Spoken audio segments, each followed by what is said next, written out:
जिला विशेष पुलिस स्थापना लोकायुक्त उज्जैन को एक सूचना प्राप्त हुई थी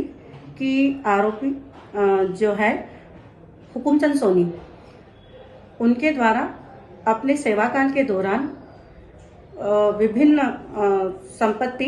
अर्जित की है, अपनी आय से अधिक संपत्ति अर्जित की है। उस जो सूचना मिली, उस सूचना को उन्होंने तस्दीक किया। तस्दीक करने के पश्चात सही पाई गई और सही पाए जाने के पश्चात उस पर अपराध पंजीबद्ध हुआ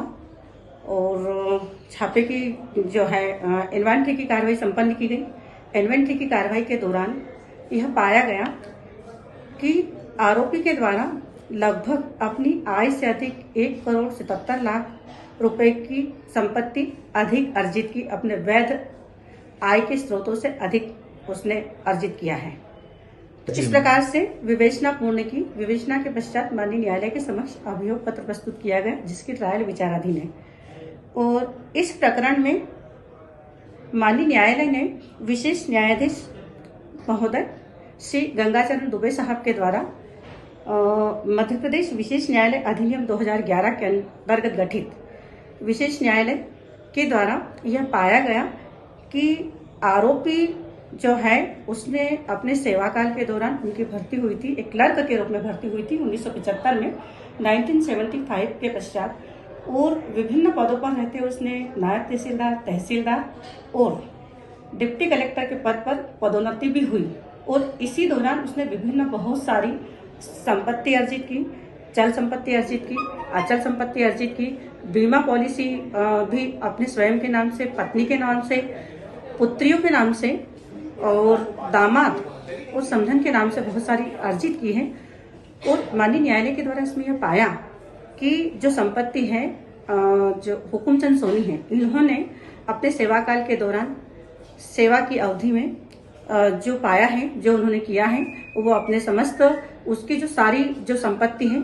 उन्होंने अपने जो है स्वयं की संपत्ति को अपनी पुत्री, दामाद और समधन और उनके नाम से इन्वेस्ट किया है, ये पाया गया। और जब ये पाया गया तो उन्होंने इस प्रकार से माननीय न्यायालय के द्वारा आदेश दिया गया कि जो संपत्ति है 1,28,18,828 रुपए की संपत्ति राजसात करने के आदेश दिए हैं। और उपरोक्त संपत्ति जो है वो कलेक्टर महोदय के यहाँ पर राजसात करने के संबंध में कार्रवाई संपन्न की जाएगी और उन्हीं को आदेशित किया है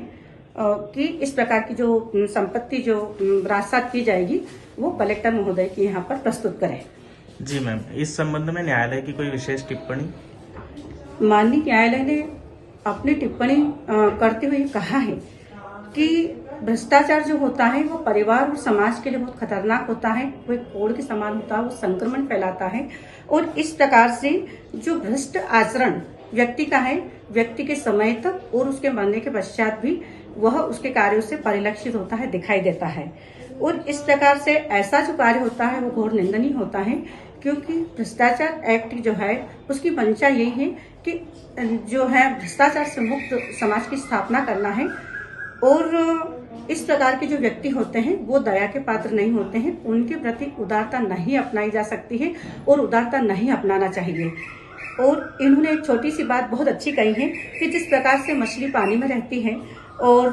कब पानी पीती है कब नहीं पीती, हम इसका अनुमान नहीं लगा सकते हैं। बट ये है कि इसी प्रकार से जो सरकारी सेवक होता है उस अपनी सेवा के दौरान वह कब इस प्रकार से अपने पद का दुरुपयोग करता है, कब नहीं करता है, इसका अनुमान हम नहीं कर सकते हैं। इस प्रकार से माननीय न्यायालय के द्वारा एक स्वागत योग्य फैसला दिया है, समाज के लिए एक संदेश है और एक लोक सेवक जो निष्ठा से कार्य करते हैं उनके लिए एक जो संदेश देता है और एक ऊर्जा प्रदान करता है। माननीय न्यायालय के फैसले का मैं स्वागत करती हूँ।